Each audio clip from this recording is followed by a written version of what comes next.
We breeze through what you were expecting and we learn about you, what you do currently, and now you'll give us more time to explain and tell me more details about what we do as a service-oriented company.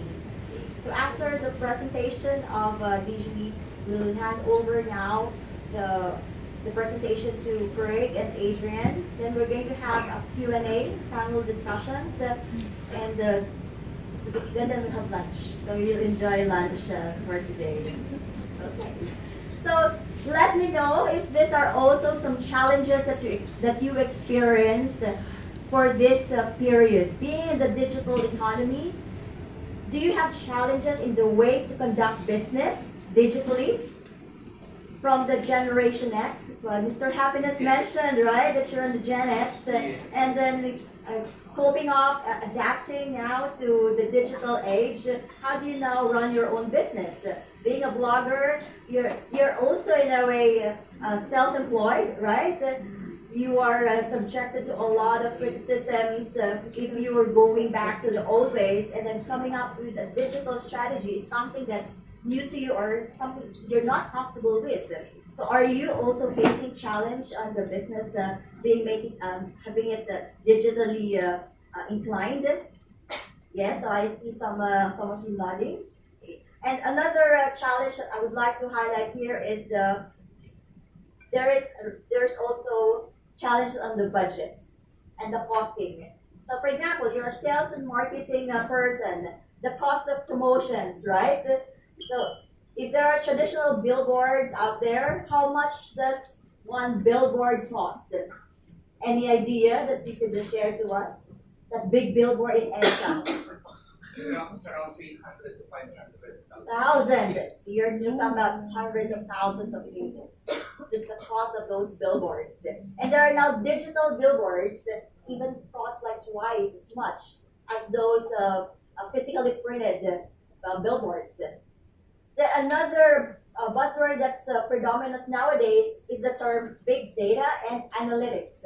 You use Facebook, you use Twitter, also Instagram. The data there have no structured format. So when you say big data, it's unstructured data. So how do you now process those kinds of information? Having this kind of loads and tons of information that's really hard for you to understand within your human capacity. And how do you now do decision making? So that's with the analytics portion. Now you also need to respond to the changes of your customers. So this is the growing need to be more agile. So you've been hearing about agility. So how do you become more agile in this constantly changing world? And definitely we've been hearing about news on hackers. There are websites that can't be accessed because of black hats, because they were penetrated by infiltrators. And the war is no longer in the physical realm; they're in cyberspace. So this is now the risk now of security. So there's a need to strengthen the risk, and how do you make sure that you secure data? Now for cloud migration, are you using Google Docs? Yes. You're also using say platforms such as Microsoft Teams, probably Amazon Web Services. You've been using that, so that's migrating now to the cloud. You no longer own your data in your own repository, but it's all there out there. So what's really this cloud? When you say cloud, is it really a form of precipitation, condensation? So with this cloud migration, you wanted now to see how you make sure that you are secure with respect to your transactions. Especially you buy in, do you use Shopee? Do you buy in Shopee? Yeah. Yes, there we go. Here you go. So you're not sure on whether your personal information are really kept in private because they're all there in the cloud. So where is this cloud? Okay. So what we do with our services is to come up with a more holistic approach. Instead of being in silo, we look into ways on how we could streamline processes and how we could now come up with a more optimized way of doing things. So productivity is something that would like to gain with respect to the use of technology. You would like to have savings in consolidating applications. So you as bloggers, how many applications do you use in your phone? A lot. A lot, right? A lot. So is there such thing as a single platform that you could just use where you enter once and then it's now contained in different kinds of external interfaces, like maybe some kind of a single use or a portal where everything would be entered once and you will now be authorized to the rest of the systems. So that's something that would be handy if it's given to end users like us, not just for corporations or big conglomerates. Now, there are also investments that you do. So it's not just applicable to companies who are big, but also as individuals. Do you purchase app in the App Store? Yes. You let's say Google Play, you also purchase that. So were you able to determine if that's a right investment? Right?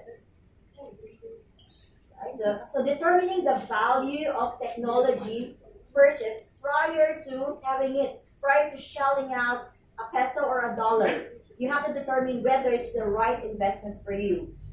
Then you've got to take a look at what are those processes that you do that are cumbersome and you would like to integrate them into one. For example, when you use your computers, you open Excel, you open PowerPoint, you open Word, and then you need to get data from each of those applications and come up with one. So that's cumbersome processes. So see, it's not just a problem in the corporate world, but also for us, we're even single users. Then we need to evolve the capabilities of our services as a professional, since we need to be more flexible on the future needs. And you'd like to now to reduce costs. So in the way to look at this, it's no longer a siloed approach. It's now a holistic perspective on how we now come up with some solutions to the way we do our day-to-day lives. So you can take a look at your state now as a plan that right now you are an owner of this building, and these are some of your problems. There's lack of collaboration among your peers. There is no common repository for information. It may not just be compliance related, but it could also be related to other kinds of information. Then there's a lack of integration. Now, there's also high variability. There's no standards that you use. So that's a current state. Now, how do we now move to the target state? What we do in our in the way we service our customers, if we come up with a blueprint. So it's similar to before you build a house, there has to be an architect first prior to construction. Right? So instead of you doing the execution right away, you come up with plans. This is an architecture practice that's been out there, but how do we apply it in a digital age?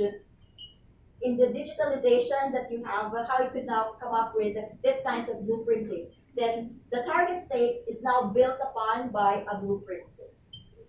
So that's in a nutshell on how we come up with some architectural designs for the services that we provide to our clients, but this is not the architecture service that Digily provides. We are not designers of buildings or constructions, but we architect organization.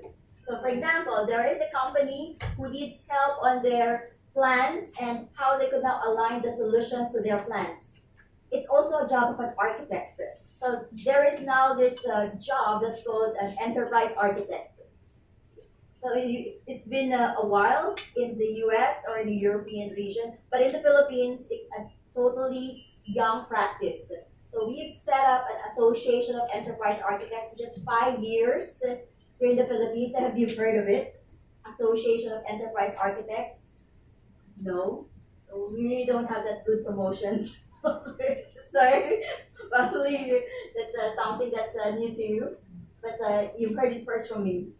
Okay, there you go. So now, when you now move into this digital transformation, there are statistics that I would like to share to you. This is not research that came from the Philippines.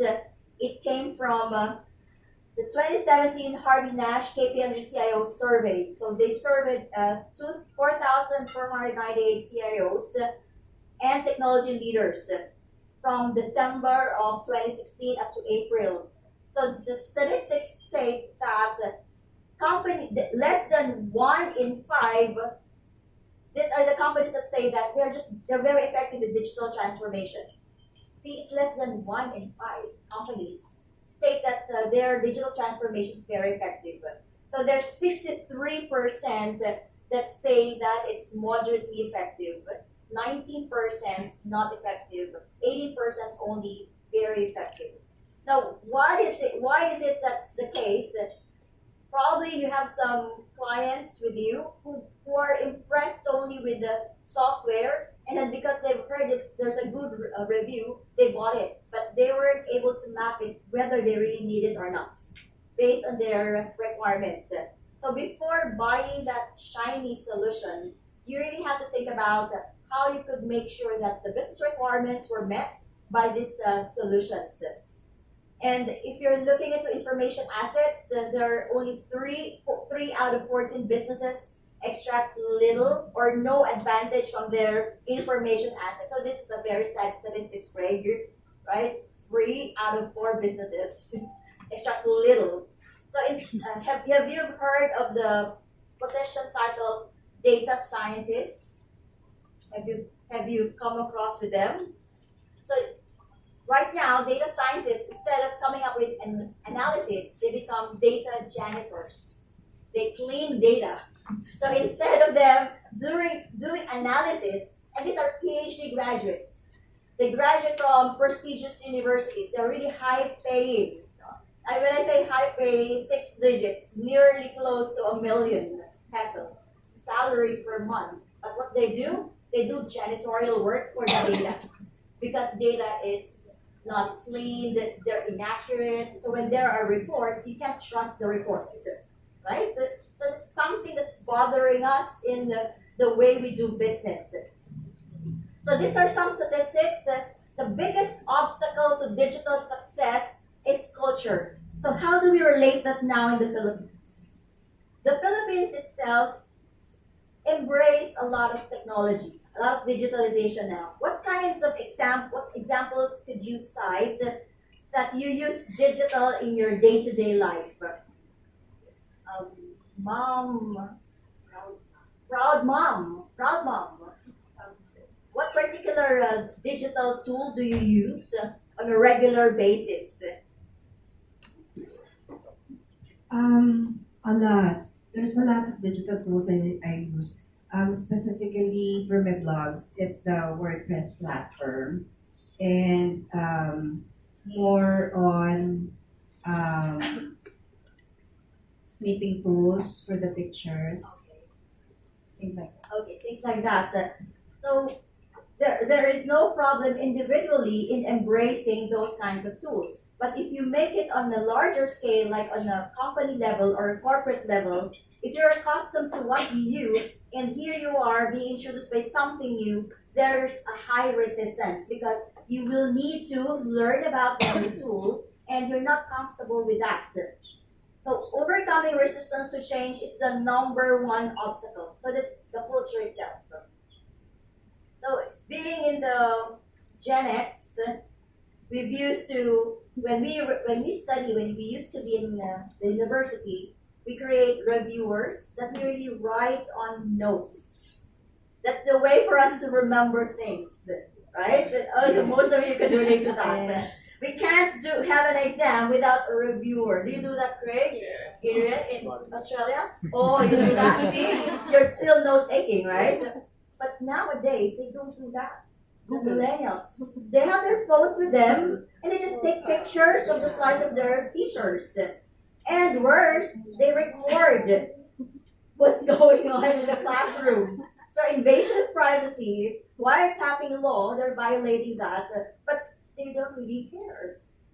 Because they say we are digital nomads, especially those who are in the elementary, primary. You call it the primary, but we call it here, it's elementary.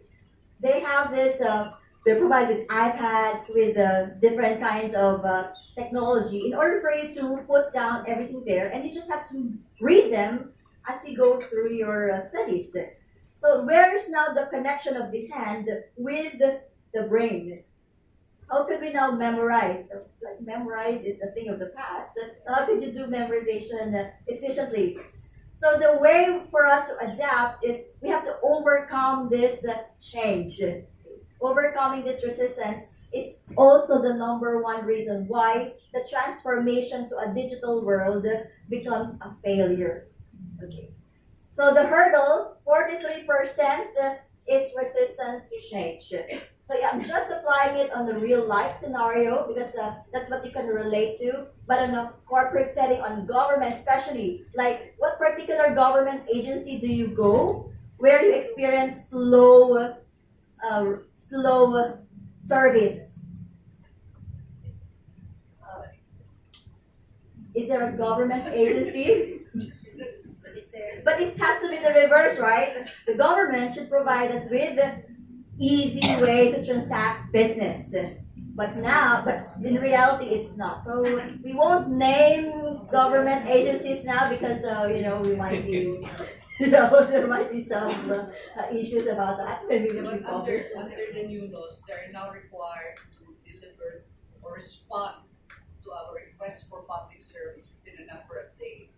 Failing that, the assumption is the request is approved. I guess that's one way of putting pressure on the agency. But you need to remind them that they're required for a certain number of days now, that it can't be just follow up in a month.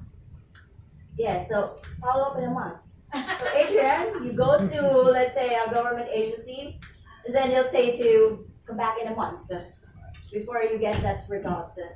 So it's, And I think in Australia, you guys are very efficient, right? Because Very. I had a professor who said that she processed the renewal of her passport and she dealt with one person. And I said, oh, here, you deal with the entire department.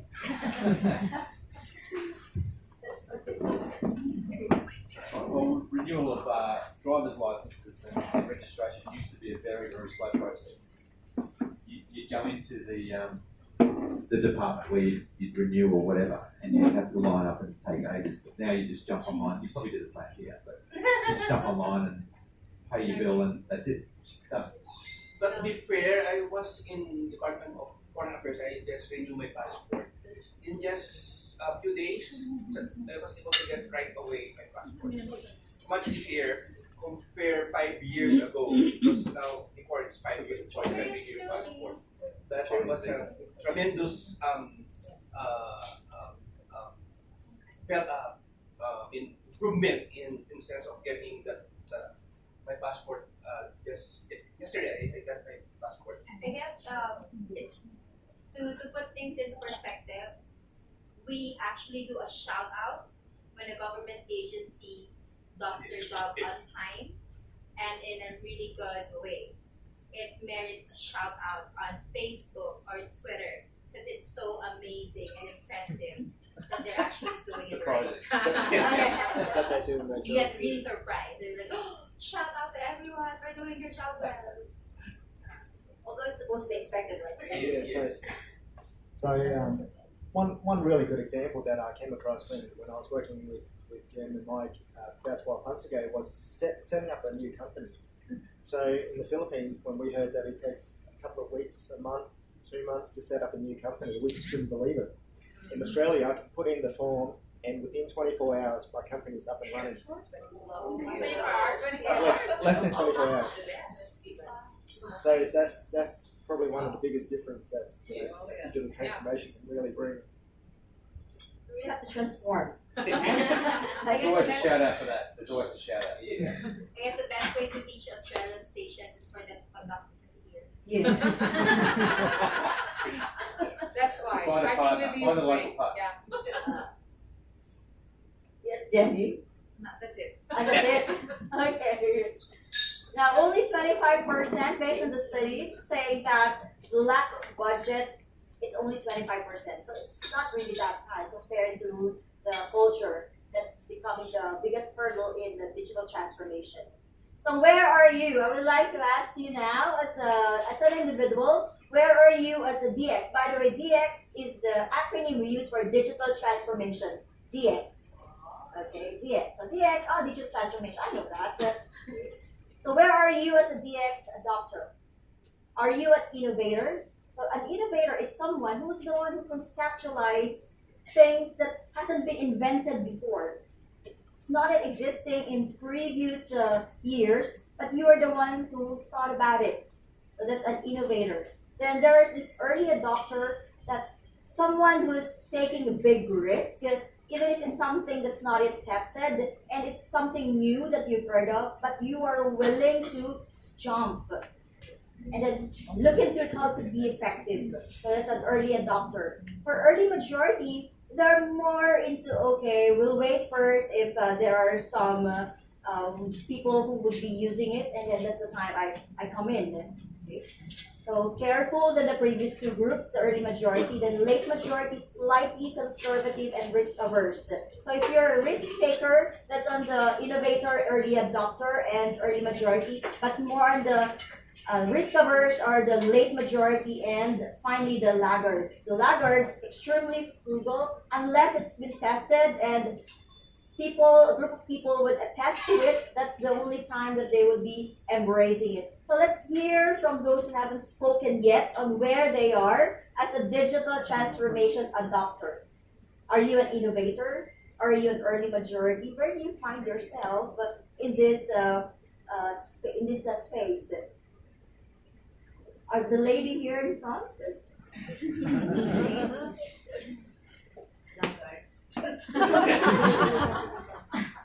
Okay. Laggards, really? Oh, laggards. You won't ask them for why. From that table, you can tell one person.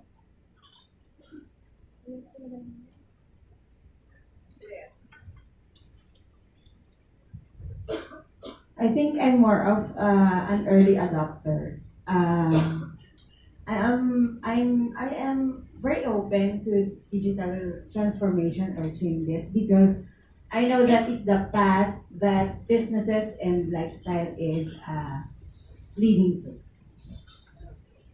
There you are. And from this table, someone who could speak on behalf of the table, of the team rather. I'm an early adopter. Early adopter. Yeah. Is that right? Like I'm a risk taker. I love taking risks, even if a thing isn't existed yet. Yeah. Yes, I you don't are. hesitate. Yeah. Don't hesitate. Yes. You immediately dip your feet there in the waters, no matter what the temperature is.